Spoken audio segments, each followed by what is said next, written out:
اور حضور صلی اللہ علیہ وسلم کو اس کلمے کی دعوت دے کر بھیجا، اور آپ پر نبوت کا سلسلہ ختم فرما کر اللہ تعالیٰ نے آپ کی امت کو یہ نبیوں والا کام دیا، آپ کی امت کو۔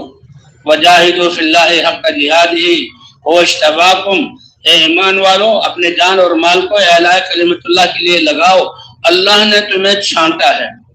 اجتباکم، اللہ نے تمہیں چھانٹا ہے۔ استفاکم، اللہ نے تمہیں چنا ہے۔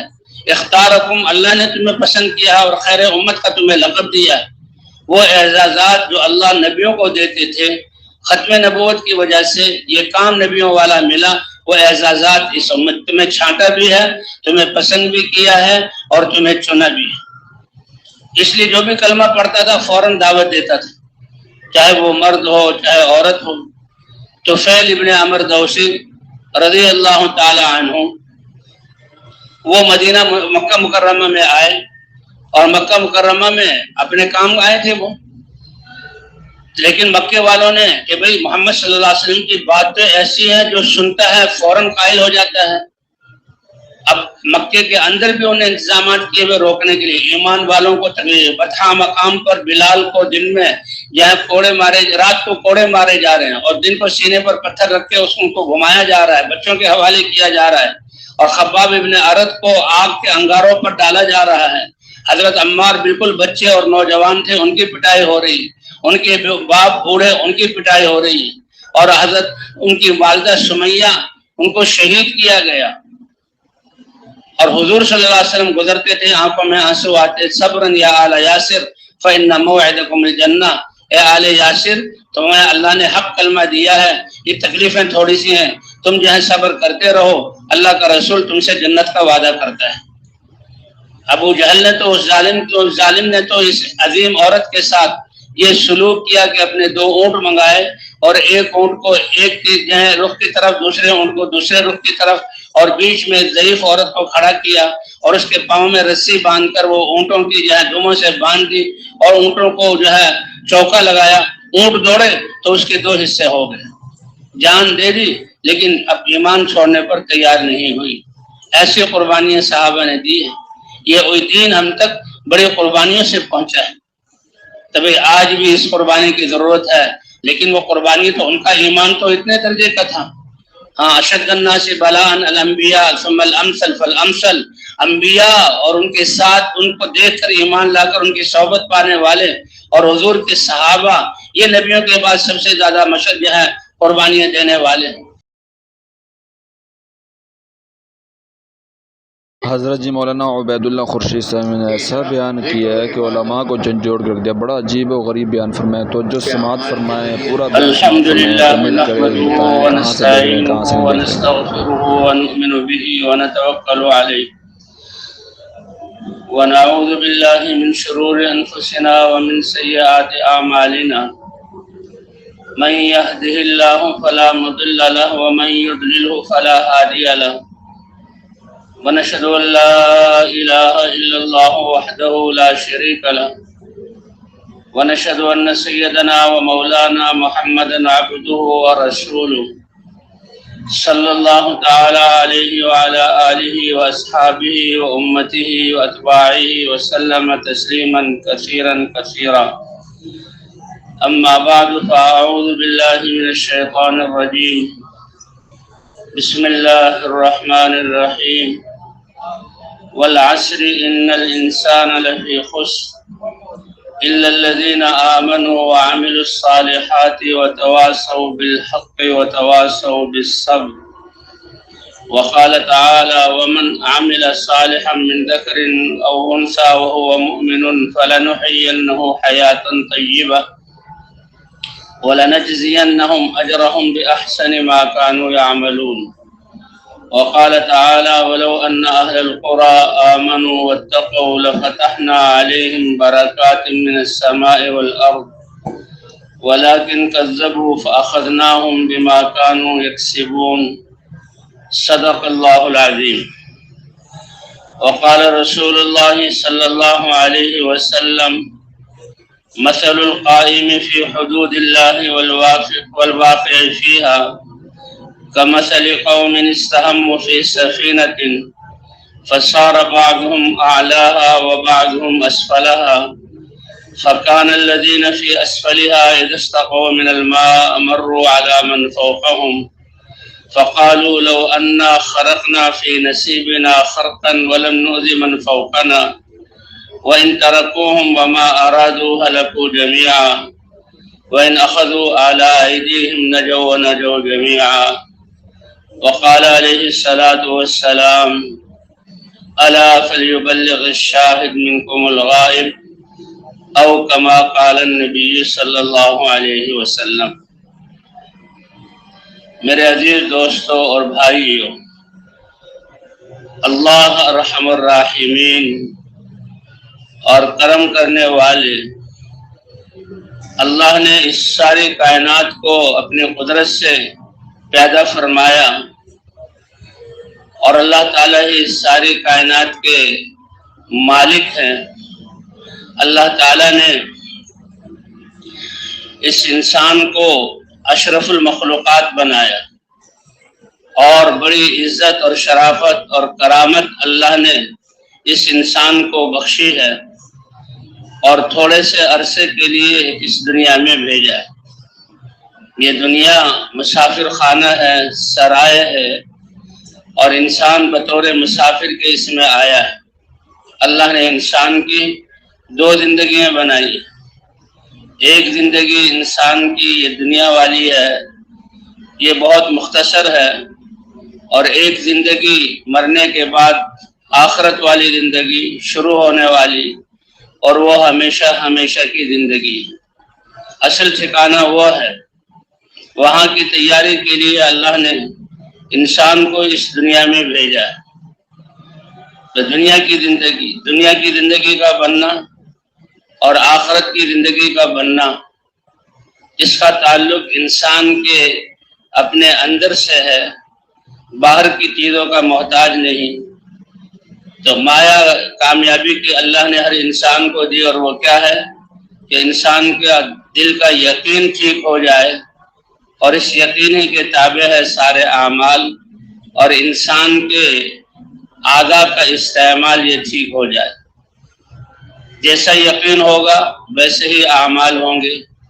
اسی لیے اللہ تعالیٰ لوگوں کی تربیت اور اصلاح کے لیے حضرات انبیاء کرام کو بھیجتے تھے. انبیاء کرام وہ عظیم ہستیاں ہیں جن کو اللہ نے چنا اور اپنا رسول پیغام پہنچانے والا بنایا، اور قوموں کے لیے اللہ نے نبیوں پر وحی بھیجی، اور طریقہ زندگی جسے دین کہتے ہیں وہ نبیوں کے ذریعے قوموں تک پہنچایا. اور زمانے کو اللہ نے گواہ بنایا. اور زمانے سے پوچھو کہ کامیاب لوگ کون ہیں.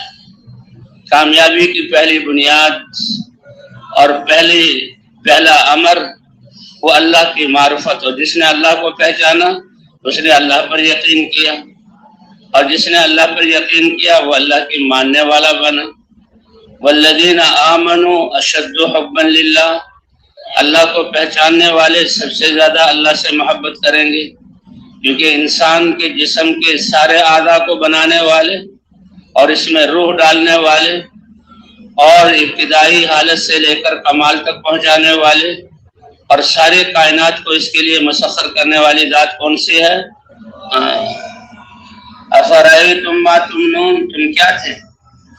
انتم تخلقونہ ام نحن الخالقون. یہ ماں باپ اپنے پیٹ میں یہ اپنے ارادے سے بچے کی پیدائش کر سکتے ہیں، اور اللہ نے دکھا دیا جس کو چاہیں اللہ لڑکے اور لڑکیاں دونوں دیں، جس کو چاہیں لڑکے ہی لڑکے دیں لڑکیاں نہ دیں، اور جس کو چاہیں لڑکیاں دیں لڑکا نہ دیں، اور جس کو چاہیں اللہ بانج بنا دیں. تو اللہ اپنی قدرت دکھلاتے ہیں کہ دیکھو دینے والی ذات اللہ کی ہے. حدیثوں میں قصہ آتا ہے کہ علاقے میں 3 آدمی رہتے تھے اور 3 حالات سے گزر رہے تھے. اللہ نے ان کو آزمانے کے لیے فرشتہ بھیجا. ان میں سے ایک ایسا شخص تھا جس کو کوڑ کی بیماری تھی، یعنی کھال کا رنگ ایسا یعنی بدبودار اور کراہت والا کہ دیکھتے ہی آدمی کو الٹی آئے. اس کو پاس بیٹھنا اس کا بدبو بھی ہے اور پیپ اور جو ہے عجیب قسم کا رنگ جس سے لوگ نفرت کریں، کوڑ کی بیماری والا، تو یہ زندگی گزار رہا تھا۔ اللہ نے فرشتے کو بھیجا انسان کی صورت میں، اور فرشتہ آیا، کہا بھائی تم اللہ کی مخلوق ہو، اللہ کے بندے ہو، تمہیں سب سے اچھی چیز کیا چاہیے؟ اس نے کہا مجھے کیا چاہیے؟ یہ اچھی کھال چاہیے۔ اب یہ کھال کا صاف ستھرا ہونا یہ اللہ کی کتنی بڑی نعمت ہے کہ اس کی وجہ سے لوگ نفرت کرتے ہیں، مجلس میں نہیں بیٹھ سکتا، دوری سے روک دیتے ہیں، زندگی جو ہے بے مزہ ہے۔ فرمایا اچھا، تو فرشتہ تھا اللہ کی طرف سے بھیجا ہوا، اس کے جسم پر ہاتھ پھیرا تو بہت خوبصورت کھال، اس کھال کو اللہ نے خوبصورت کھال سے بدل دیا۔ لیکن بدلنے والی ذات کون سی ہے؟ اللہ کی ہے۔ حیران، ہاتھ پھیرتے ہی وہ تو سارا جسم خوبصورت بن گیا، اور یہ یعنی اللہ کی طرف سے خصوصی انعام، تو شاید سب سے خوبصورت کھال والا بن گیا۔ کہاں کوئی دیکھنا بھی پسند نہیں کرتا تھا، اور کہاں ایسا ہو گیا کہ نظر ٹک جائے کہ اللہ نے کیا خوبصورت کھال دے دی۔ اور اس کے ساتھ ساتھ اونٹنی تھی گابن، وہ دے دی کہ یہ لے لو، یہ اللہ کی طرف سے ہے، اور اس سے اپنا نظام چلاؤ۔ لیکن انسان بہت جلد بھول جانے والا ہے، آگے چلا گیا۔ تو دوسرا ایک آدمی تھا جو گنجا تھا، جس کے سر پہ بال نہیں تھے، اس کے گنجا ہونے کی وجہ سے اب یہ بال جو ہے یہ اللہ کی کتنی بڑی نعمت ہے، اور بالوں کی یہ سیاہی جو اللہ نے قدرتی رنگ دیا ہے یہ کتنی بڑی نعمت ہے۔ جب بال یہ سفید ہو جاتے ہیں، اس کو رنگین کرنے کے لیے انسان کتنی مشقتیں جھیلتا ہے، اور پھر بھی پتہ لگ جاتا ہے کہ یہ اصلی رنگ نہیں ہے، یہ بناوٹی رنگ ہے۔ قربان جائیں اللہ کی ذات پر، اللہ تعالیٰ بغیر مانگے دینے والے۔ تو بہرحال تو اس کے پاس آیا اور کہا بھائی تمہیں کیا چاہیے؟ اللہ کا دیا سب کچھ ہے، لیکن میرے سر پر بال آ جائیں، گنجا ہونے کی وجہ سے لوگوں کی نظروں میں گرا ہوا ہوں، احساس کمتری کا شکار ہوں۔ تو اللہ نے آزمائش کے لیے بھیجا تھا، ہاتھ پھیرا تو بڑے خوبصورت بال اس کے سر پہ اگائے، بڑے چمکیلے، بڑے اچھے رنگ والے، اور ایک گائے گابھن یعنی بچہ دینے والی 10 ماہ کی گابھن جب بچہ پیدا ہوتا ہے وہ دے دی، لے وہی، اور اللہ کا شکر ادا کرو، بھولو نہیں۔ آگے تیسرا جو شخص تھا وہ نابینا تھا، آنکھیں نہیں تھی، اس کو نظر ہی نہیں آ رہا۔ تو اس سے پوچھا بھائی تمہیں کیا چاہیے؟ کہا مجھے تو بس اندھیری دنیا ہے، آپ آنکھ بند کر کے 5 منٹ بیٹھ جاؤ، دیکھو کیا نظارہ ہوتا ہے۔ کیا اللہ نے یہ کائنات بنائی ہے، آنکھوں کے ذریعے عمارت کو دیکھنا، ستونوں کو دیکھنا، دیواروں کو دیکھنا، اس کے رنگ کو دیکھنا، انسان کو دیکھنا، اس کی شکل کو دیکھنا، اس کے کپڑوں کو دیکھنا، کہ ایک ایک نعمت میں اللہ نے کتنی نعمتیں رکھی۔ ہر چیز کا صحیح طور پر نظر آنا، ایک بھینگا ہوتا ہے نظر تو آ رہا ہے لیکن ایک چیز کی 2 نظر آ رہی ہے، کیا زندگی ہے۔ ایک ایسا ہے کہ دیکھ تو رہا ہے لیکن مٹیالہ رنگ نظر آ رہا ہے، اس کی زندگی بھی کتنی مقدر ہے۔ ایک نعمت کے میں ہزاروں نعمتیں اور چھپی ہوئی۔ تو بہرحال ہمارے ایک ساتھی تھے، پیدائشی جو ہے وہ نابینا تھے، لیکن آنکھیں جو تھی ڈیلے یہ ٹھیک نہیں تھے، پیچھے نظام ٹھیک تھا۔ بہرحال وہ کسی ملک میں گئے، آپریشن کروایا، ایک آنکھ ان کو مل گئی، ان کی جو ہے مزاج کی وہ آنکھ لگی تو بالکل نظر آنا شروع ہو گیا۔ وہ کہتا ہے یہ تو ایک الگ ہی دنیا ہے، اس کے بغیر تو میں بس اندھیرے میں ہی چل رہا تھا۔ تو جن کو اللہ نے یہ نعمتیں دی ہیں کتنی بڑی نعمتیں ہیں۔ تو کہا مجھے آنکھیں چاہیے، اس کو فرشتے نے ہاتھ پھیرا، آنکھیں مل گئی، اور بکری بچی تھی گابن وہ اس کو دے دی۔ اب تینوں زندگی گزار رہے ہیں۔ اللہ کے رسول نے یہ مثال بیان کی، اور پہلے زمانے میں عمریں بھی بڑی ہوتی تھی۔ اتنا زمانہ گزر گیا کہ ہر ایک کے جانوروں سے جو علاقہ تھا وہ وادی بھر گئی۔ پہلے کی اونٹوں سے بھر گئی، اونٹ کتنا قیمتی جانور ہے، اور دوسرے کی گائے اور بیل اس سے، اور بچڑے اور بچڑیاں اس سے وادی بھر گئی، خوب ریل پیل ہے۔ اللہ فرماتے ہیں دیکھو یہ جانور تم سے زیادہ طاقتور ہیں لیکن تمہارے لیے مسخر کیے، اور تمہارے لیے کیسی زینت، تمہارے باڑے میں اونٹ بھی بندھا ہوا ہے، گائے بندھی ہوئی ہے، بکریاں بندھی ہوئی ہیں، بھیڑیں بندھی ہوئی ہے، جنگل میں لے جاتے ہو، چرتے ہیں، پھر واپس آتے ہیں، دودھ نکلتا ہے، اون استعمال کرتے ہو، اور بعضوں کا گوشت کاٹتے ہو۔ ایک ایک نعمت میں کتنی نعمت، کس کس نعمت کو تم جھٹلاؤ گے؟ تو ایسے ہی یہ زندگی امتحان کے لیے۔ تو زمانہ گزرا، ہر ایک کے جانور اتنے کہ وادی کسے کہتے ہیں کہ پہاڑوں کا وہ علاقہ کہ چاروں طرف پہاڑ ہوں، بیچ میں میدان اور اس میں سینکڑوں یا بیسوں بستیاں ہوں، یہ ایک وادی ایک پیالے کی طرح ہے۔ لیکن انسان ایسا حریص ہے، فرمایا کہ اگر یہ وادی جو پیالے کی طرح ہے، اللہ تعالیٰ سونے کی بھر کے اس کو دے دیں تو بھی اس کا پیٹ نہیں بھرے گا، وہ کہے گا ایک وادی اور میری سونے کی ہونی چاہیے، یا اس کے پاس ایک وادی سونے کی ہے، دوسرے کے پاس دوسری وادی ہے، تو وہ بھی میرے قبضے میں آ جائے۔ انسان ایسا حریص ہے۔ حالانکہ یہ دنیا یہ تو تھوڑے سے وقت کے لیے ہے، آخرت کی تیاری کے لیے ہے، اصل تو آخرت کی تیاری کرنی ہے۔ وقت گزرتا گیا تو اللہ نے امتحان کے لیے سب کچھ کیا تھا، پھر ایسا وہی فرشتہ ایک فقیر اور سائل اور محتاج کی شکل میں ان لوگوں کے پاس آیا۔ سب سے پہلے تو اسی شخص کے پاس آیا جس کو کوڑ کی بیماری تھی، کہ کچھ عرصے پہلے جو اپنے ایسے احساس کمتری میں کہ لوگ اس کو دیکھ کر گھن کرتے تھے، اپنی مجلس میں بٹھانا پسند نہیں کرتے تھے، بدبو آتی تھی، دیکھنے سے بھی دل متلا جاتا تھا۔ ہاں، اور آج وہ بہت خوبصورت کھال والا ہے اور اونٹوں سے پوری وادی بھری ہوئی ہے۔ تو یہ سائل کی صورت میں اللہ، پہلے فرشتہ ایک اللہ والے کی شکل میں آیا تھا، اب ایک سائل اور محتاج کی شکل میں آیا۔ کہنے لگا دیکھو بھائی، میں ایک مسافر آدمی ہوں اور میرا جو ہے وطن ٹھکانہ بہت دور ہے اور میں نے وہاں جانا ہے اور میرے پاس کوئی اسباب نہیں ہے۔ سب سے پہلے اللہ پر بھروسہ ہے اور پھر تم اللہ والے ہو، اللہ نے تمہیں یہ نعمتیں دی ہیں، تو تم سے سوال کرتا ہوں اپنی کوئی اونٹنی دے دو تو میں اس پر سوار ہو جاؤں، وہ پہنچ جاؤں۔ اب انسان اتنا بھول جانے والا ہے، کہتے جاؤ، وہ تو ایک اونٹنی تھی، یہ سارا فارم ساری وادی بھری ہوئی، یہ میرے تجربے اور میرے ہنر کی وجہ سے کہ میں نے ایسے پالا، ایسی خدمت کی، جاؤ، کسی کا کوئی حق نہیں۔ آج تم فقیر بن کے آئے ہو، پھر بہت سارے لوگ مجھ سے حق مانگیں گے۔ تو یہ انسان کا جو ہے، انسان کی طبیعت ہے کہ ناشکرہ۔ اسی لیے اللہ تعالیٰ والعادیات ضبحا فالموریات قدحا فالمغیرات صبحا فاثرن به نقعا فوسطن به جمعا ان الانسان لربه لکنود۔ اے انسان، تم اپنے رب کے کتنے ناشکرے ہو، کتنی جلدی بھول جاتے ہو اور اس کی نعمتوں کا انکار کرنے والے ہو۔ اللہ گھوڑے کی قسم کھا کر انسان سے شکایت کر رہے ہیں، قسم ہے ان گھوڑوں کی جو تمہارے تابع ایسے کیے کہ تم ان پہ ایڑ لگاتے ہو تو وہ ایسے دوڑتے ہیں کہ ہانپنے لگتے ہیں، تمہارے تابع کیا، حالانکہ گھوڑا تم سے طاقتور ہے، تھوڑی سی بھی عقل اس میں آ جائے تو تم تو اس کے سامنے ٹھہر نہیں سکتے، اور ایک گھوڑا کتنے لوگوں کو تگری کے ناچ بچا سکتا ہے، لیکن اللہ نے تابع کیا۔ قسم ہے ان گھوڑوں کی جو تمہارے ایڑ مارنے پر ایسے دوڑتے ہیں کہ ہانپنے لگتے ہیں۔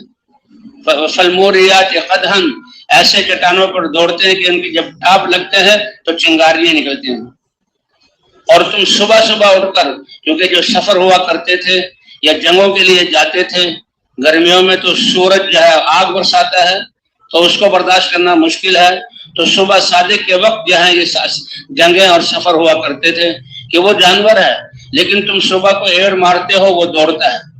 فالموریات قدحا فالمغیرات صبحا، صبح فاثرن به نقعا، اور جب وہ دوڑتے ہیں تو غبار اٹھتی ہے۔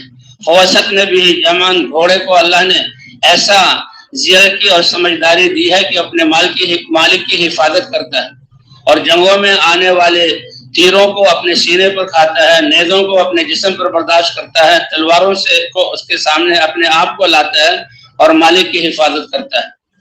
اے انسان، تم اس گھوڑے کے خالق نہیں، نہ تم اس کے رزاق ہو۔ تمہیں اللہ نے پیدا کیا، رزق بھی، گھاس بھی اللہ اگا رہے ہیں، اور جناب آسمانوں سے پانی بھی اللہ برسا رہے ہیں، پانی بھی اللہ دے رہے ہیں۔ تم نے اس کی تھوڑی سی خدمت کی، اور وہ تمہارا اتنا فرما بردار ہو گیا کہ تم سے طاقت پر ہوتے ہوئے تمہارے ایڑ کے اشارے پر چلتا ہے، تمہارے جان کی حفاظت کرتا ہے۔ اے انسان، تم اپنے رب کے کیسے ناشکرے ہو۔ ان الانسان لربہ لکنود۔ تو بہرحال اس نے ایسے ہی کیا کہ جاؤ جاؤ، بڑے حقوق والے ہیں، یہ تو میرے تو قارون کی طرح، یہ جو کچھ ہے یہ میرے تجربے سے ہے، میری مہارت کی وجہ سے۔ اس نے کہا اچھا، اگر تم اپنی اس بات میں جھوٹے ہو تو میں اللہ کی طرف سے فرشتہ ہوں، اور جیسے پہلے دعا کی تھی اب بد دعا کی کہ اللہ تعالیٰ تمہیں ویسا ہی کر دے جیسے پہلے تھے۔ سارا مال آن کے میں ختم، کہاں چلا گیا؟ اللہ نے ختم کر دیا، اور پھر وہی کوڑی والی کھال آ گئی۔ اللہ اکبر۔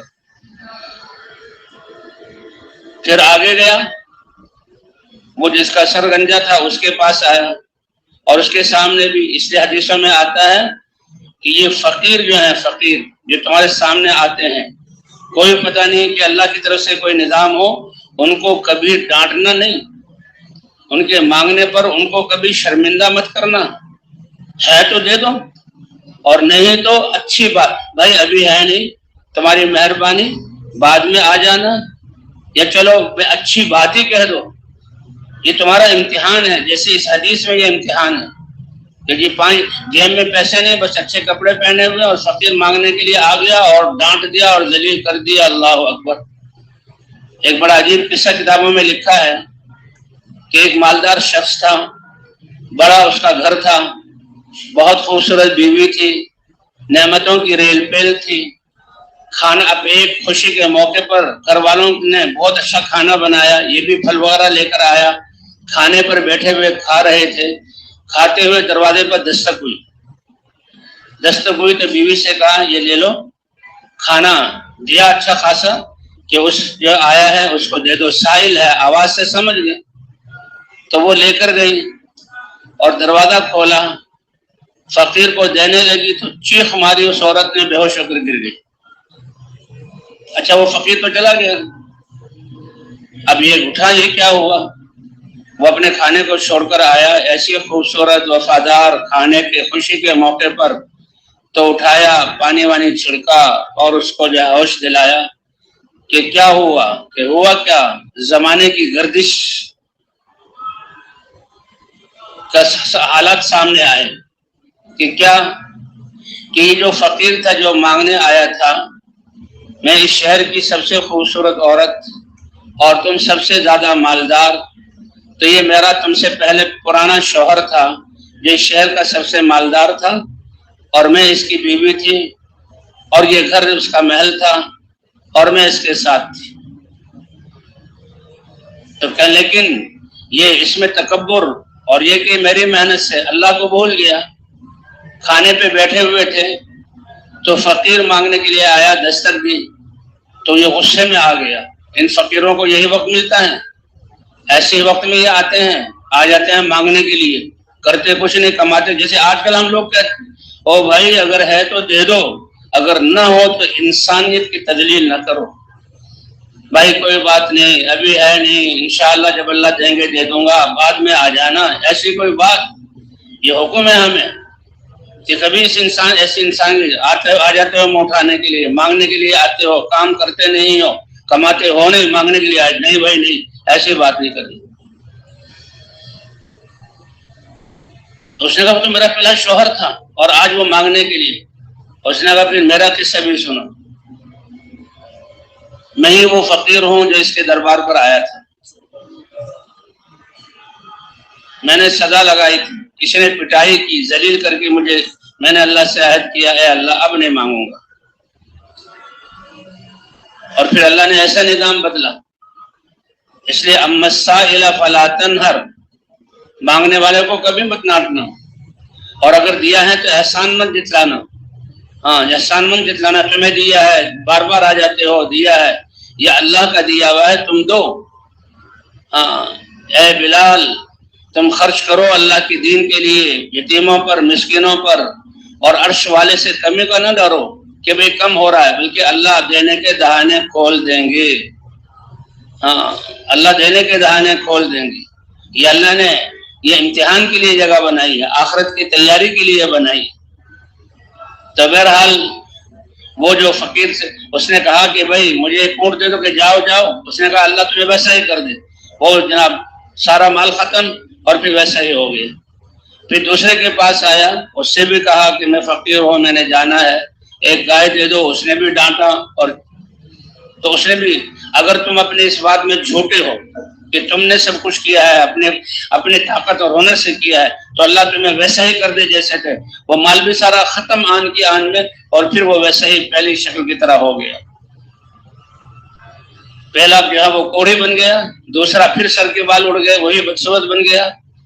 ایک نابینا اس کے پاس آیا جو پہلے نابینا تھا, اور کہا دیکھو مسافر ہوں, گھر سے دور ہوں, سفر میں جاتے ہوئے اسباب ختم ہو گئے, اور اللہ نے تمہیں یہ مال دیا ہے, تو مجھے کوئی بکری دے دو, اس کو بیچ کر یا جس طرح بھی میں اپنے جو ہے وہ گھر پہنچتے ہوں. اس نے کہا بالکل ٹھیک کہتے ہو, اللہ نے اس سے بھی مجھ کو دیا, تم ایک کیا مانگ رہے ہو, اگر سارے مانگے تو میں اللہ کے لیے دینے کے لیے تیار ہوں. اس نے کہا بس امتحان ہو گیا, اللہ کو ضرورت نہیں, یہ مال بھی تمہیں مبارک اور یہ آنکھیں بھی تمہیں مبارک, اور اللہ کی رحمت کی بھی تمہیں مبارک کی. تمہارے پہلے دونوں ساتھی وہ اترائے اور وہ بھول گئے اور انہیں ناشکری کی, اللہ نے نعمت بھی چھین لی, دوبارہ اس حالت کو کر دیا, اور یہ تمہیں مبارک ہو. اس لیے بھائی اللہ تعالیٰ نے یہ زندگی آخرت کی تیاری کے لیے دی ہے. مال خرچ کرنا, کہ مال کا یسألونک ماذا ينفقون, یہ پوچھتے ہیں کہ ہم کتنا خرچ کریں, کیا خرچ کریں.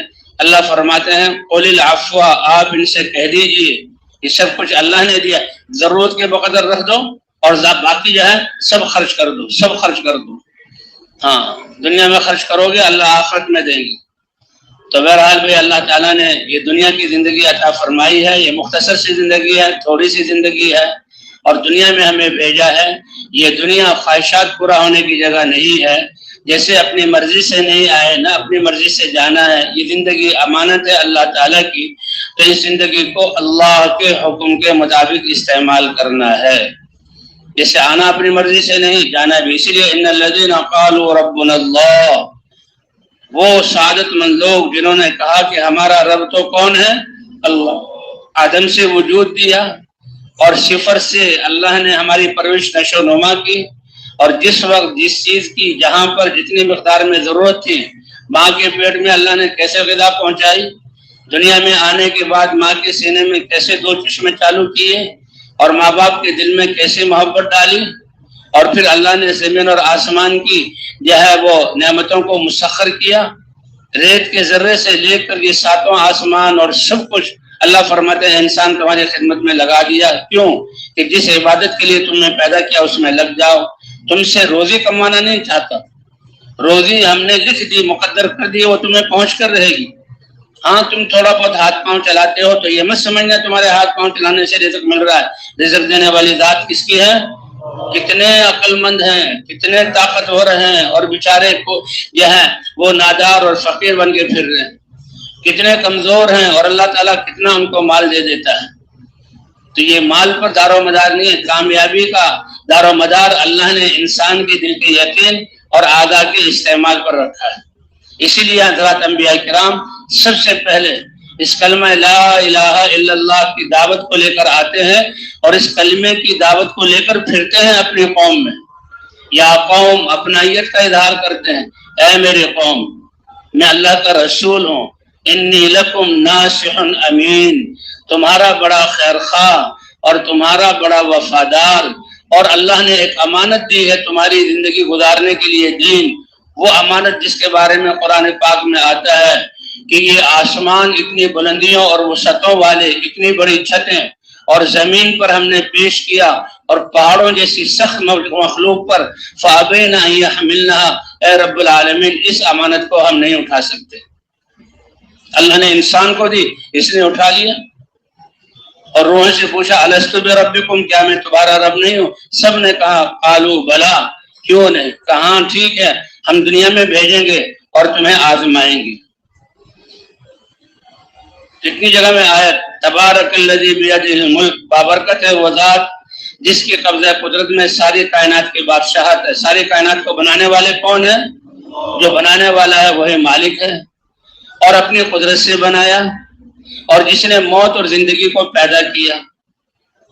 تو موت تو بعد میں آتی ہے، پہلے زندگی ملتی ہے، لیکن موت کو پہلے کیا کہ زندگی یقینی نہیں ہے اور موت یقینی چیز ہے۔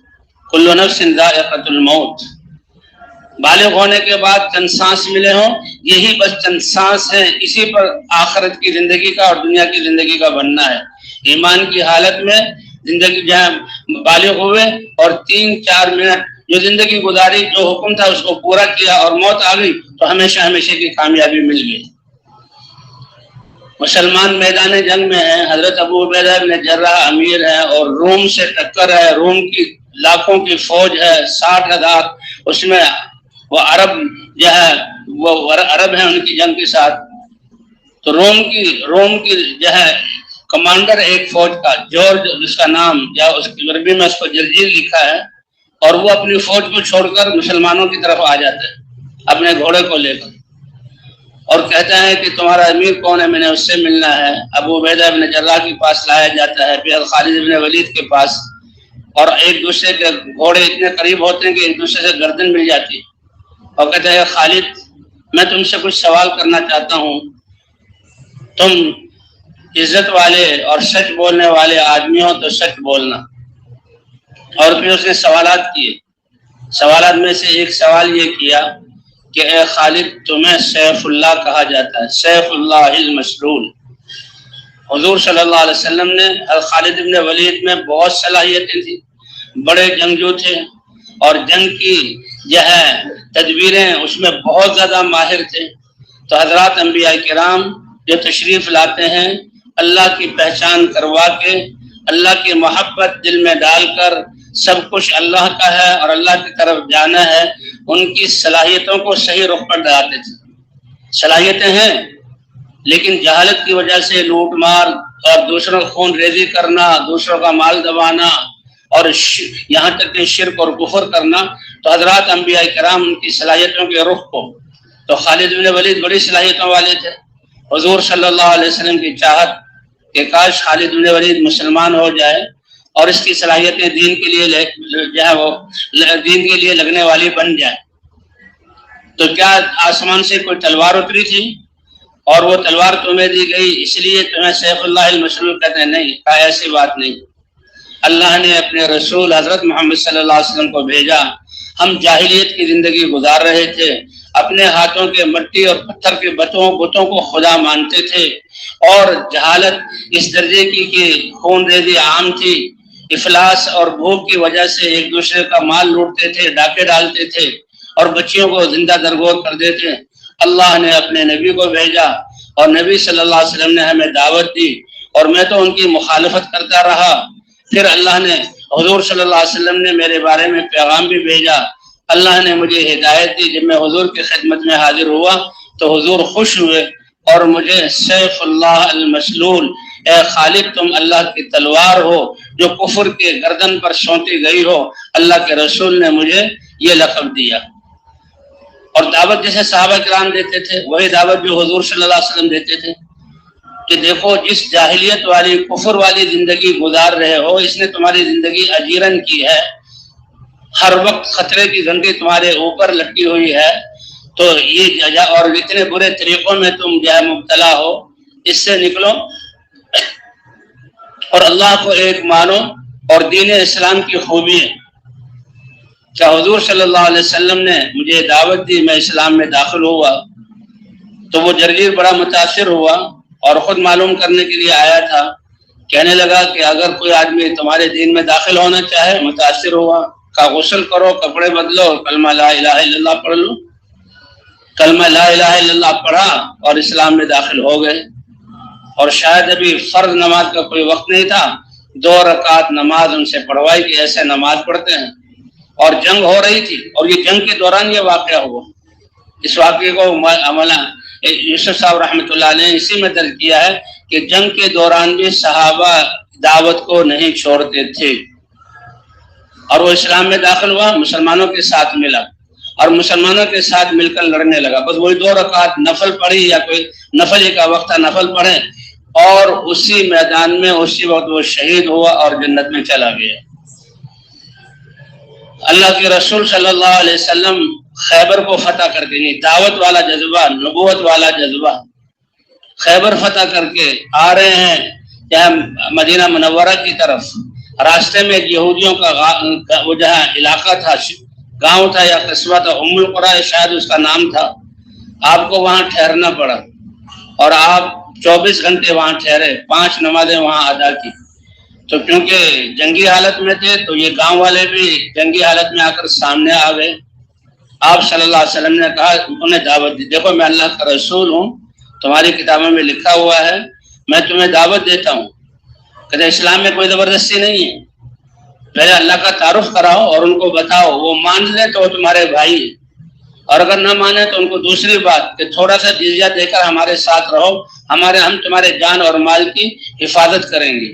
اب وہ خود بھی نہیں مانتے، اور پیچھے جو عوام ہیں کتنے لوگ سلیم التبع ہیں، کتنے ان کے غلط طریقے اور جبری حکومت سے پریشان ہیں، کتنے لوگ جو ہیں ایسے ہیں جو حق کو چاہتے ہیں، ان تک آواز پہنچے اور اس کے لیے رکاوٹیں تو راستہ صاف کرنے کی جنگ ہوتی تھی اور اللہ کی مدد اترتی تھی، اللہ کی مدد اترتی تھی۔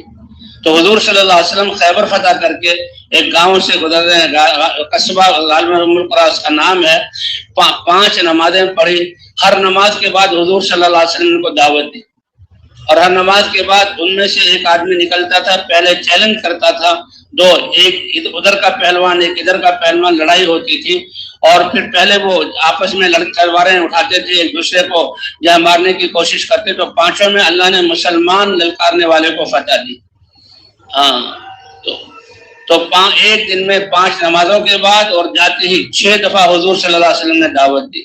یہ تھی حضور صلی اللہ علیہ وسلم کا جذبہ، اور یہ ہے داعیانہ نبوت والا جذبہ کہ لوگ جو دشمنی میں ختم کرنا چاہتے ہیں، حضور صلی اللہ علیہ وسلم نبی کے دل میں اے اللہ یہ کیسے جہنم سے بچ کر جنت میں جانے والے بن گئے۔ آپ ہجرت کے سفر کے لیے جا رہے ہیں، آگے دوراہا آیا، آپ کے ساتھ رہبر تھا اس علاقے کا، پوچھا، کہنے لگے یہ امن والا راستہ ہے، یہاں خیریت سے امن سے پہنچ جائیں گے، اور یہ راستہ ذرا خطرناک ہے، اور یہاں پر ایک علاقہ ہے اس میں 2 ڈاکو رہتے ہیں، بڑے خطرناک، بڑی ہیبت ناک ان کی شکلیں ہیں، اور ڈاکے ڈالتے ہیں، لوگ ان سے امن میں نہیں ہیں۔ حضور نے فرمایا اسی راستے پر چلو۔ کس وجہ سے؟ نبوت والے جذبے سے، کہ وہ جو ڈاکہ ڈال رہے ہیں تو وہ جو ہے اپنا نقصان کر رہے ہیں، اپنا نقصان کر رہے ہیں۔ تو یہ کہتے ہیں چور جو چوری کرتا ہے تو ہمیں چور پر غصہ آتا ہے، اور جس کی چوری ہوئی ہے اس پر رحم آتا ہے، جس کی چوری ہوئی ہے وہ مسلمان ہے، اللہ تو اس کو بدلہ عطا فرمائیں گے، اصل نقصان تو چور کا ہے۔ ہمارے دل میں شفقت چور پر آنی چاہیے کہ یہ چوری کرتے ہوئے گناہ کرتے ہوئے مرا تو اس کا انجام کیا ہوگا۔ تو بہرحال حضور صلی اللہ علیہ وسلم گزرے تو دیکھا 2 آدمی تھی جن کی شکلیں بھی بڑی عجیب، بال بڑے جو ہے ہیبت ناک قسم کے، مونچھیں بھی ان کی، اور اسی طرح شکل و صورت۔ تو آپ نے صحابی کو بھیجا کہ ان کو بلا کر لاؤ، تو ان کو بلا کر لائے تو اللہ کے رسول کی عظمت اور جلال اور ہیبت وہ بڑے متاثر ہو گئے۔ تو حضور صلی اللہ علیہ وسلم نے پوچھا من انتما، تم کون ہو؟ تو انہوں نے کہا نحن مہانان، ہم تو لوگوں کی نظروں میں گرے ہوئے 2 آدمی ہیں، یعنی ایسا کام کرتے ہیں جس سے لوگ ہمیں اچھا نہیں، ڈاکو کو کون اچھا سمجھتا ہے، وہ تو ظلم کرتا ہے اور اپنی جو ہے طاقت کی بنا پر لوگوں کو تکلیف پہنچاتا ہے، ان کے مال کو لوٹتا کھسوٹتا ہے، قافلوں کو جو ہے لوٹتا ہے۔ تو لیکن ہم تو مہانان، ہم تو لوگوں کی نظروں میں گرے پڑے۔ اللہ کے رسول نے کہا بل انتما مکرمان، اللہ نے تو تمہیں بڑی عزت والا بنایا ہے، تم نے وہ راستہ چھوڑا ہوا۔ انسان تو ساری کائنات میں اشرف المخلوقات ہے، اور اللہ نے قرآن میں فرمایا وَلَقَدْ كَرَّمْنَا بَنِي آدَمَ، اس لیے حضور نے فرمایا انتما مکرمان۔ اللہ کے رسول صلی اللہ علیہ وسلم نے ایسی بات کی اور اسلام کی دعوت دی، دونوں اسلام میں داخل ہو کر صحابی بن گئے اور رضی اللہ عنہما۔ تو بھائی یہ ہے جو اللہ نے یہ تھوڑی سی زندگی دی ہے دنیا کی، کہ نہ اپنی مرضی سے آئے ہیں نہ اپنی مرضی سے جانا ہے۔ اللہ پوچھیں گے کم لبثتم فی الارض عدد سنین، اے میرے بندو بتاؤ دنیا کی زندگی کیسے گزاری؟ تو پہلے لوگوں کی عمر تو 1000 1200 1300 اس سے زیادہ اس سے کم ہوتی تھی، گھٹتے گھٹتے اس امت کو عمر اللہ نے 63 سال کہ میری امت کی عمر 60 70 کے درمیان ہوگی، 70 سے جو زیادہ ہوں گے لوگ دیکھیں گے بھئی اس کی عمر 70 سے زیادہ ہے۔ جی ہاں، کوئی کوئی جو ہے لمبی عمر کو بنا، عام 60-70۔ حضرت محمد صلی اللہ علیہ وسلم، حضرت ابوبکر، حضرت عمر اسی 63 سال کی عمر میں دنیا سے تشریف لے گئے۔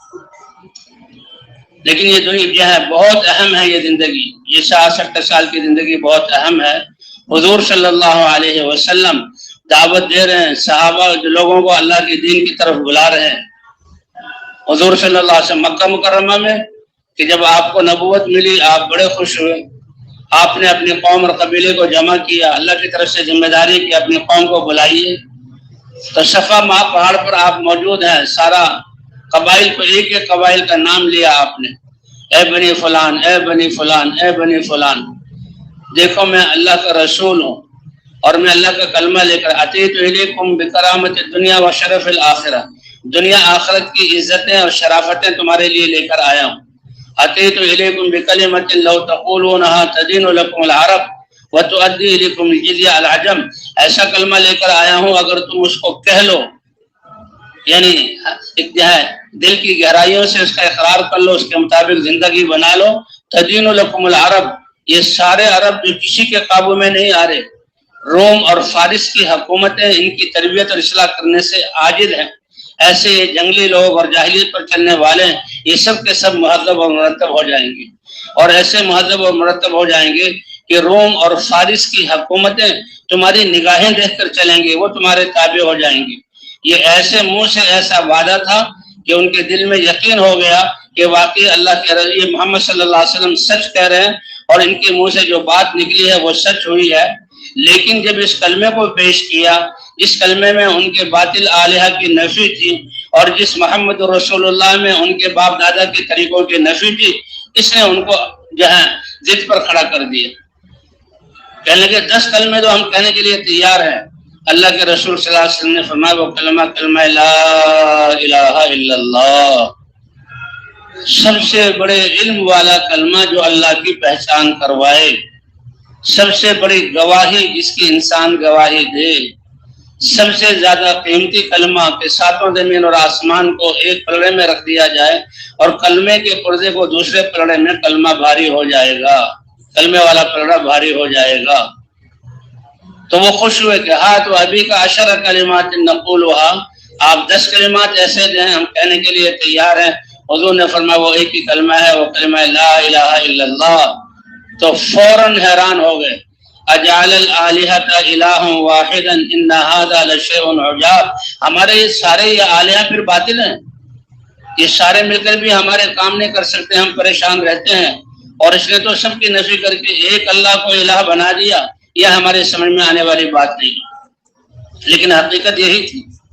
اور حضور صلی اللہ علیہ وسلم کو اس کلمے کی دعوت دے کر بھیجا، اور آپ پر نبوت کا سلسلہ ختم فرما کر اللہ تعالیٰ نے آپ کی امت کو یہ نبیوں والا کام دیا، آپ کی امت کو وجاہدوا فی اللہ حق جہادہ هو اجتباکم، اے ایمان والو اپنے جان اور مال کو اعلاء کلمت اللہ کے لیے لگاؤ، اللہ نے تمہیں چھانٹا ہے، اجتباکم اللہ نے تمہیں چھانٹا ہے، استفاکم اللہ نے تمہیں چنا ہے، اختارکم اللہ نے تمہیں پسند کیا اور خیر امت کا تمہیں لقب دیا ہے۔ وہ اعزازات جو اللہ نبیوں کو دیتے تھے، ختم نبوت کی وجہ سے یہ کام نبیوں والا ملا، وہ اعزازات اس امت تمہیں چھانٹا بھی ہے، تمہیں پسند بھی کیا ہے اور تمہیں چنا بھی ہے۔ اس لیے جو بھی کلمہ پڑھتا تھا فوراً دعوت دیتا تھا، چاہے وہ مرد ہو چاہے عورت ہو۔ طفیل ابن عمر دوسی رضی اللہ تعالی عنہ وہ مدینہ مکہ مکرمہ میں آئے، اور مکہ مکرمہ میں اپنے کام آئے تھے وہ، لیکن مکے والوں نے کہ بھئی محمد صلی اللہ علیہ وسلم کی باتیں ایسی ہیں جو سنتا ہے فوراً قائل ہو جاتا ہے۔ اب مکے کے اندر بھی انہیں انتظامات کیے ہوئے روکنے کے لیے، ایمان والوں کو بطحا مقام پر بلال کو دن میں جہاں کوڑے مارے، رات کو کوڑے مارے جا رہے ہیں اور دن کو سینے پر پتھر رکھ کے ان کو گھمایا جا رہا ہے، بچوں کے حوالے کیا جا رہا ہے، اور خباب ابن ارد کو آگ کے انگاروں پر ڈالا جا رہا ہے۔ حضرت عمار بالکل بچے اور نوجوان تھے، ان کی پٹائی ہو رہی، ان کے باپ بوڑھے ان کی پٹائی ہو رہی، اور حضرت ان کی والدہ سمیہ ان کو شہید کیا گیا، اور حضور صلی اللہ علیہ وسلم گزرتے تھے، آنکھوں میں آنسو آتے، صبرن یا آل یاسر فإن موعدکم الجنہ، اے آل یاسر تمہیں اللہ نے حق کلمہ دیا ہے، یہ تکلیفیں تھوڑی سی ہیں، تم جو ہے صبر کرتے رہو، اللہ کا رسول تم سے جنت کا وعدہ کرتا ہے۔ ابو جہل نے تو اس ظالم نے تو اس عظیم عورت کے ساتھ یہ سلوک کیا کہ اپنے 2 اونٹ منگائے اور ایک اونٹ کو ایک جو ہے رخ کی طرف، دوسرے اونٹ کو دوسرے رخ کی طرف، اور بیچ میں ضعیف عورت کو کھڑا کیا اور اس کے پاؤں میں رسی باندھ کر وہ اونٹوں کی جو ہے دموں سے باندھ دی اور اونٹوں کو جو ہے چوکا لگایا۔ اونٹ دوڑے تو اس کے 2 حصے ہو گئے، جان دے دی لیکن اب ایمان چھوڑنے پر تیار نہیں ہوئی۔ ایسی قربانیاں صحابہ نے دی ہیں، یہ وہی دین ہم تک بڑی قربانیوں سے پہنچا ہے۔ تبھی آج بھی اس قربانی کی ضرورت ہے، لیکن وہ قربانی تو ان کا ایمان تو اتنے درجے کا تھا۔ ہاں، اشد الناس بلاء الانبیاء ثم الامثل فالامثل، انبیاء اور ان کے ساتھ ان کو دیکھ کر ایمان لا کر ان کی صحبت پانے والے اور حضور کے صحابہ، یہ نبیوں کے بعد سب سے زیادہ جو ہے قربانیاں دینے والے ہیں۔ ہمارا زمانہ تو بہت دور کا ہے، ہم سے بھی قربانی کا مطالبہ ہے، لیکن وہ قربانی بہت بڑی۔ ہماری قربانی کا کیا ہے؟ ہم اللہ کے راستے میں اہتمام سے نکلیں، اوقات کی حفاظت کریں، اعمال کا اہتمام کریں اور اپنے تقاضوں کو جو ہے دنیا کے تقاضوں کو دین کے تقاضوں سے پیچھے کر دیں۔ آج ہم اس قربانی پر آ جائیں تو اسی پر اللہ تعالیٰ ہدایت کے فیصلے اتاریں گے۔ بھئی آج ہم جو محنت کر رہے ہیں بہت کمزور سی محنت ہے، اور اللہ کیسے وہی نتائج دکھا رہا ہے۔ حضور صلی اللہ علیہ وسلم کے زمانے میں کہتے ہیں جیسے لوہے کو لوہے سے جوڑنے کے لیے ویلڈنگ ہے، ویلڈ کیا جاتا ہے، تختے کو تختے سے لکڑی کو لکڑی سے جوڑنے کے لیے میخیں گاڑی جاتی ہے، کپڑے کو کپڑے سے جوڑنے کے لیے جو ہے دھاگے سے اس کو سیا جاتا ہے۔ دھاگا کمزور ہو جائے تو بخیا ادھر جائے تو الگ الگ ہو جائیں گے ٹکڑے۔ وہ ممبر اور تخت پہ لگی ہوئی کیل میں زنگ لگ جائے تو ٹکڑے الگ الگ ہو جائیں گے۔ تو اسی طرح اور کتابوں کا جو سلائی ہوئی ہے وہ دھاگا کمزور ہو جائے تو کاغذ الگ الگ ہو جائے گا۔ جب دین پورے آب و تاب کے ساتھ لوگوں میں موجود ہو تو وہ ایک ٹھوس کلبنیان المرصوص، ایسی سیسا پلائی ہوئی دیوار کی طرح پختہ ہوتے ہیں کہ کوئی ان کو متزلزل نہیں کر سکتا۔ اور جب دین کمزور ہونا شروع ہو جاتا ہے، نکلنا، تو پھر دل پھٹنا شروع ہو جاتے ہیں۔ دلوں کو جوڑنے والی چیز اللہ کا دین ہے۔ وَاذْكُرُوا نِعْمَةَ اللَّهِ عَلَيْكُمْ إِذْ كُنْتُمْ أَعْدَاءً فَأَلَّفَ بَيْنَ قُلُوبِكُمْ فَأَصْبَحْتُمْ بِنِعْمَتِهِ إِخْوَانًا۔ اے عرب کے رہنے والوں، اے مکہ مدینے کے باسیوں، اے مہاجرین اور انصار، یاد کرو اللہ کی نعمت کو۔ تم جب خواہشات کی زندگی تم گزار رہے تھے، جاہلیت والی زندگی گزار رہے تھے، کتنے معبودوں کو پوج رہے تھے، تو کیسے تم میں اختلاف ہے، کتنے سخت دل والے، دشمن تو دشمن ہے، اس کے خون کے تو تم پیاسے تھے، تم تو اپنے پڑوسی کا خیال بھی نہیں کرتے تھے، اور تو اور اپنے نرینہ بیٹے کو کہ اس کو میں روٹی کہاں سے کھلاؤں گا، گلا گھونٹ کے اپنے ہاتھ سے مار دیتے تھے، اور اپنی بچیوں کو جاہلیت والی غیرت پر اپنے ہاتھوں سے گڑا کھود کر دفن کرتے تھے۔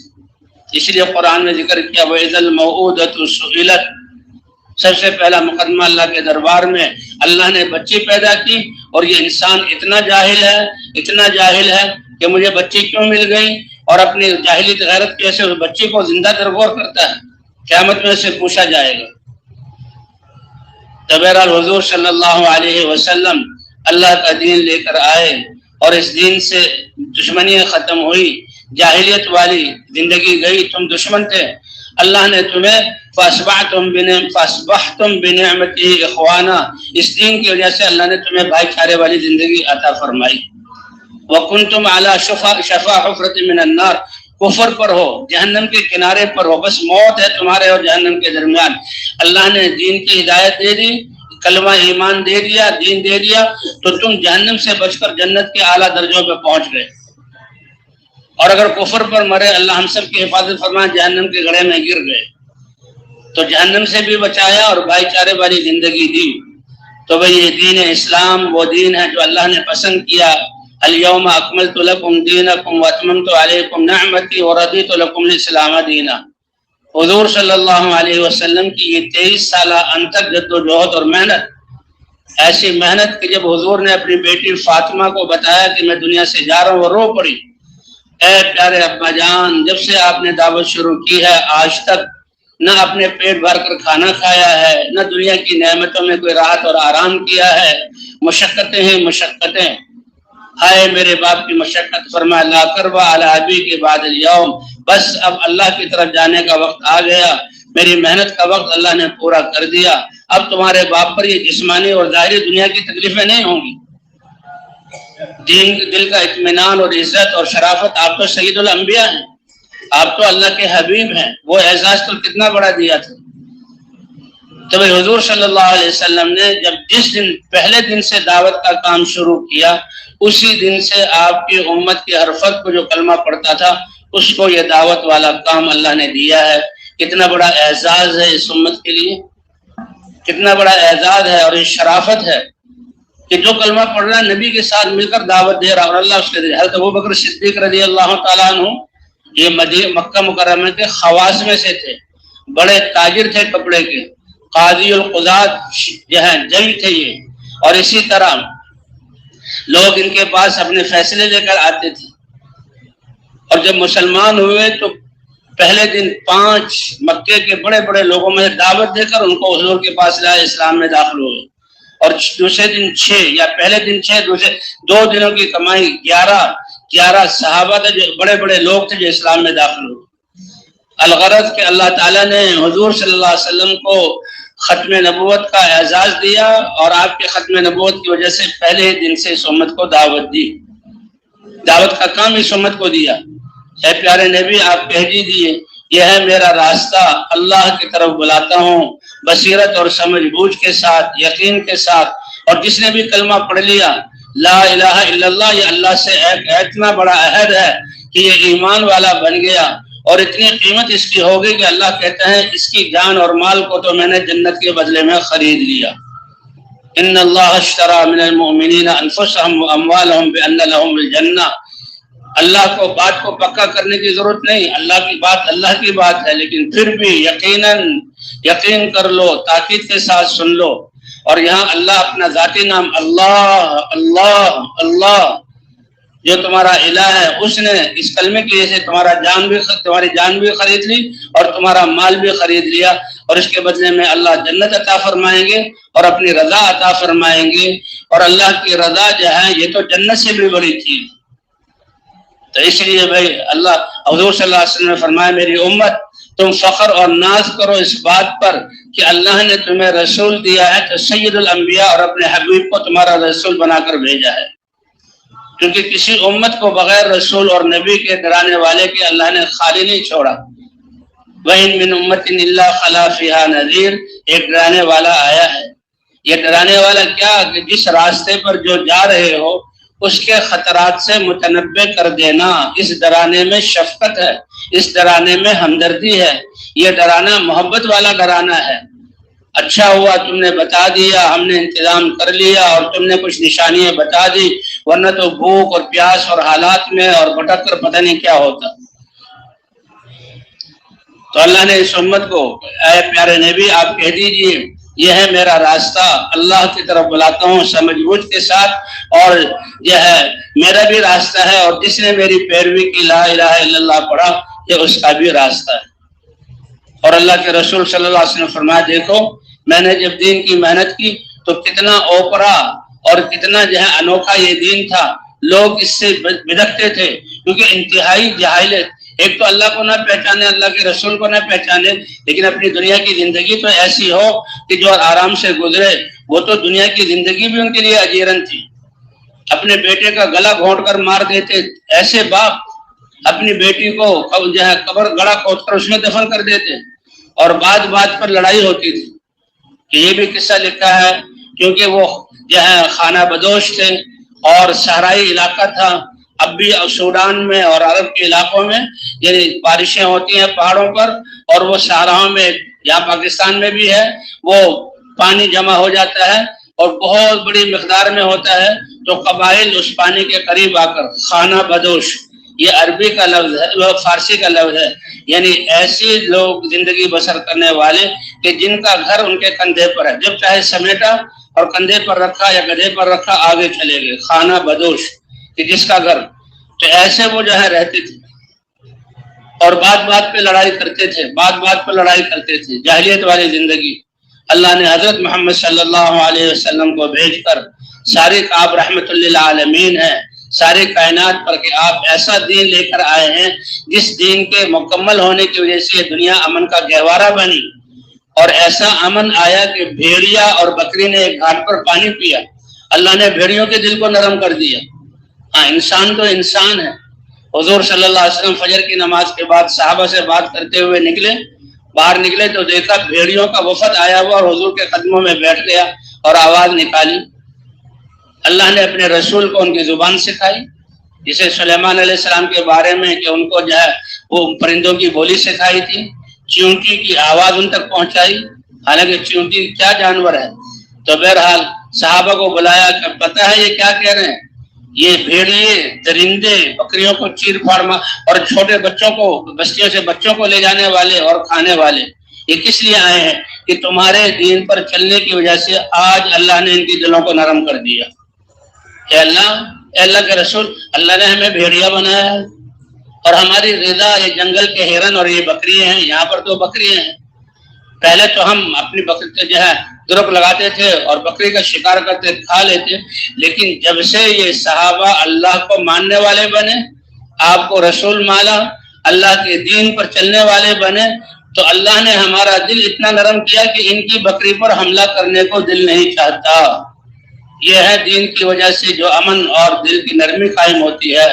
انسان تو پھر انسان ایسے ایثار والے کہ جن کا قصہ اللہ نے قرآن وَيُؤْثِرُونَ عَلَىٰ أَنفُسِهِمْ وَلَوْ كَانَ بِهِمْ خَصَاصَةٌ، اے میرے صحابہ بتاؤ کون کون کتنی بکریاں ان کو چھوڑ دے گا اور جنگل کی طرف بھیج دے گا، یہ اسی پر کھا لیں گے۔ اگر تھوڑا کھانا مل گیا بھوکے رہے تو ہمیں کوئی شکایت نہیں، کچھ تو مل جائے، بھوک سے تو موت ہے۔ تو صحابہ کرام نے عرض کیا یا رسول اللہ، یہ بکری ایک ایسا جانور ہے بہت پیارا، اللہ کے نبیوں نے بکری، موسیٰ علیہ السلام نے 10 سال بکریاں چرائی، اللہ کے رسول نے بچپن میں ابو طالب نے کہا اے بیٹے محمد، اس وقت آپ چھوٹی عمر کے تھے، یہ کسی سردار کی بکریاں چراؤ مزدوری پر تاکہ گھر کا کچھ گزارا چلے۔ آپ دوسروں کی بکریاں چراتے، پھر آپ کی اپنی بکریاں تھی گھر میں، تو بہت پیارا جانور ہے، بہت پیارا جانور ہے۔ تو بھائی اس لیے حضرات صحابہ کرام رضوان اللہ علیہم اجمعین جو بھی کلمہ پڑھتا تھا وہ دین کی دعوت دیتا تھا۔ اور حضور صلی اللہ علیہ وسلم، حضور نے فرمایا دیکھو جب میں دین کی دعوت لے کر آیا کتنا اوپرا، اور لوگوں کی سمجھ میں نہ آنے والا ان کی رسم و رواج کے خلاف سارے بتوں کی نفی کر کے ایک الہ کی الوہیت اور وحدانیت کو ثابت کرنا، محمد الرسول اللہ، سارے جہاں باپ دادا کے ہزاروں سالوں کے طریقوں کو جہاں وہ غلط ہیں، خواہشات کے مطابق ہیں، مفادات کے ساتھ ہے، ایک اللہ کے احکام اور اللہ کے دین کی طرف بلانا، تو بڑی اجنبی حالت میں پھر یہ دین سب سے زیادہ محبوب ہو گیا۔ فرمایا میں نے چھوڑنے کی وجہ سے وَسَيَعُودُ كَمَا بَدَأَ، پھر دوبارہ یہ دین اجنبی ہو جائے گا۔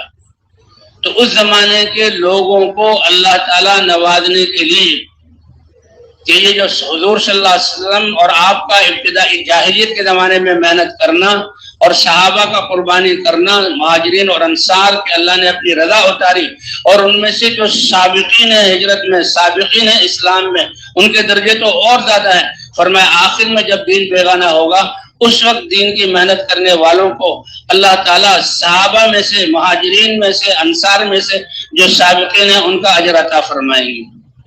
القائلون یومئذ بالکتاب والسنہ، اس وقت اللہ کے کلام کو لے کر، حضور کی حدیث کو لے کر اور دین کو بیان کرنے والے جو ہوں گے، اور جو مجاہدے لوگ ان کی بات نہیں سنیں گے، طرح طرح کے جملے پھنسیں گے، یہ پسینہ اور پسینہ ہوں گے، بھوک آئے گی، پیاس آئے گی، لوگ ان کو دھتکاریں گے، پٹائیاں کریں گے اور یہ برداشت کریں گے۔ تو اس مشقت والے زمانے کی مشقتوں کی وجہ سے اللہ ان کو مہاجرین اور انصار حضور کے صحابہ میں جو سابقین ہیں ان کا اجر عطا فرمائیں گے۔ تو بھئی جب تک یہ کام ابھی اوپرا ہے، اس وقت تک جب کام عام ہو جائے گا تو ماشاءاللہ اللہ تعالیٰ ہدایت کی ہوائیں چلائیں گے، لیکن مجاہدے اور قربانی کے کم ہونے کی سے پھر وہ اجر نہیں ہوگا۔ تو کیا خیال ہے بھئی کون کون تیار ہے کہ اس محنت کو مقصد بنا کر کریں گے؟ اور مقصد بنا کر کرنے کا کیا مطلب کہ مقصد کے لیے ساری چیزوں کو قربان کیا جاتا ہے اور مقصد کو کسی چیز کے لیے قربان نہیں کیا جاتا۔ ایک طرف دنیا کے تقاضے، کاروبار کے تقاضے، گھریلو تقاضے، ذاتی تقاضے آئیں گے، اور ایک طرف دین کے تقاضے آئیں گے، تو دین کے تقاضوں کو مقدم کرنا اور ان چیزوں کو پیچھے کرنا، کیونکہ پالنے والی ذات کون سی ہے؟ ہاں، اللہ نے بتا دیا رزق تمہارے ذمہ ہے نہیں۔ کیا کھیتیاں اگانے کے لیے آسمان سے تم پانی برسا سکتے ہو؟ کیا اس بے رنگ زمین سے تم غلوں کو نکال سکتے ہو؟ کیا اس خوش بیج کی جڑ کو تم زمین کے نیچے لے جا سکتے ہو بلیڈوں سے کاٹ کر، اور اس کی کونپل کو اوپر لا سکتے ہو؟ اور پھر ایک بیج سے 7 پودے تم اگا سکتے ہو، اور ہر پودے میں ایک بالی جس میں 100 دانے ہو تم کر سکتے ہو، اور ایک دانے سے 100 دانے تمہیں 700 دانے تمہیں عطا کروں گا۔ افرأیتم ما تحرثون، تم ہل چلا کے فصل ڈال دیتے ہو، انتم تزرعون ام نحن الزارعون، کیا تم اگاتے ہو یا اللہ اگاتے ہیں؟ آسمانوں سے پانی تم اتارتے ہو یا اللہ اتارتے ہیں؟ کیا زندگی تم کسی کو زندہ کر سکتے ہو؟ زندگی دینے والے اللہ۔ صاف بات ہے، اسی لیے کہتے ہیں یقین یہ بنیاد ہے۔ جب اللہ کی ذات پر یقین آ گیا تو اللہ کے دین پر چلنا سب سے زیادہ محبوب بن جاتا ہے۔ اور پھر ہمیں تو اللہ نے حضور صلی اللہ علیہ وسلم، پہلے نبیوں کا دائرہ نبوت محدود ہوتا تھا، نبی ہیں، لیکن اس امت کو امت ہوتے ہوئے اللہ نے ساری انسانیت کا ذمہ دار بنایا، کیونکہ ہمارے نبی ساری انسانیت کے رسول اور نبی تھے۔ کنتم خیر امت اخرجت للناس، تم بہترین امت ہو، سارے انسانوں کی نفع رسانی کے لیے نکالے گئے ہو۔ اور نفع رسانی کیا ہے؟ کہ اللہ کے احکام کا حکم کر کے اللہ کے احکام پر کھڑا کرتے ہو، وتنہون عن المنکر، اور اللہ کے نافرمانی سے لوگوں کو روکتے ہو۔ تو یہ پچھلی زندگی جو اس کے علاوہ گزری، اس سے پہلے توبہ کرنا۔ اے اللہ، ہم نے کتنا ظلم کیا کہ یہ زندگی صلاحیت دین اسلام ہمیں دیا تھا، تقوی والی زندگی اختیار کر کے دوسرے مسلمانوں کو تقوی پر قائم کرتے، اور امت مسلمہ کو دعوت دینے والا بناتے، اور انسانیت کفر پر مر کر جہنم کا ایندھن بننے کے بجائے جنت میں جانے والی بنتی۔ اے اللہ، کتنا ظلم ہوا ہم سے کائنات پر، اے اللہ ہمارے ظلم کو معاف فرما۔ اور توبہ کرنے والے کو اللہ معاف فرما دیتے ہیں۔ اور یہ اللہ کا شکر ہے، ابھی ہم قید حیات میں ہیں، سانس باقی ہیں، اس کام کی نیت کر لیں تو اللہ کے ہاں ہم اس کام والے ہوں گے، اور اللہ ہی ہماری تربیت فرمائیں گے، اور اللہ ہی ہم سے کام لیں گے۔ تو سب تیار ہیں اس کے لیے؟